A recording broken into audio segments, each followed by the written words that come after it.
காஞ்சிபுரம் மாவட்டம் மதுராந்தகம் அடுத்த புதூர் கிராமத்தைச் சேர்ந்தவர் பிரபாகரன். இவரது மனைவி ஜானகி. இந்த தம்பதிக்கு திருமணமாகி 3 வருடங்களான நிலையில் குழந்தை பேறு இல்லை என்று கூறப்படுகின்றது. பல்வேறு சிகிச்சைகள் மற்றும் பூஜைகள் செய்தும் பலனில்லாததால் காஞ்சிபுரம் அடுத்த தாமரைத்தாங்கல் கிராமத்தைச் சேர்ந்த குறி சொல்லும் மந்திரவாதி பாபு என்பவரை தொடர்பு கொண்டுள்ளனர்.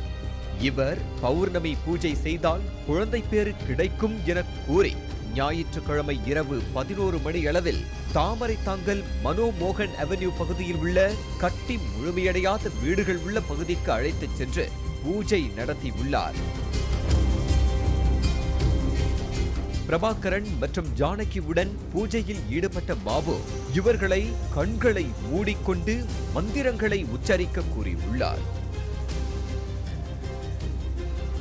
மந்திரவாதியின் பேச்சை கேட்டு கண்களை மூடி மந்திரத்தை உச்சரித்துக் கொண்டிருக்கும் போது பிரபாகரனின் தலை மற்றும் முகத்தில் கல்லால் பயங்கரமாக தாக்கிய போலி மந்திரவாதி பாபு ஜானகியை மிரட்டி 10 சவரன் நகையை பறித்துக் கொண்டு தப்பி ஓடியுள்ளான். பலத்த காயங்களுடன் கணவர் பிரபாகரன் அலறி துடிப்பதை பார்த்து பதறிப்போன ஜானகி அவரை சிகிச்சைக்காக அருகிலுள்ள மருத்துவமனைக்கு அழைத்துச் சென்றுள்ளார். அங்கிருந்து மேல் சிகிச்சைக்காக பிரபாகரன் சென்னை ராஜீவ்காந்தி அரசு மருத்துவமனைக்கு அழைத்துச் செல்லப்பட்டார். அங்கு அவருக்கு தீவிர சிகிச்சை அளிக்கப்பட்டு வருகின்றது. சம்பவம் குறித்து காஞ்சிபுரம் தாலுகா போலீசாரிடம் ஜானகி புகார் தெரிவித்துள்ளார். பௌர்ணமி பூஜை நடத்தப்பட்ட இடத்தை காஞ்சி கோட்ட துணை காவல் கண்காணிப்பாளர் பாலசுப்பிரமணியம், ஆய்வாளர் ராஜாங்கம் உள்ளிட்டோர் ஆய்வு செய்தனர்.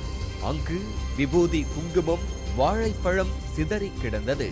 தப்பி ஓடிய மந்திரவாதி பாபுவை போலீசார் தேடி வருகின்றனர்.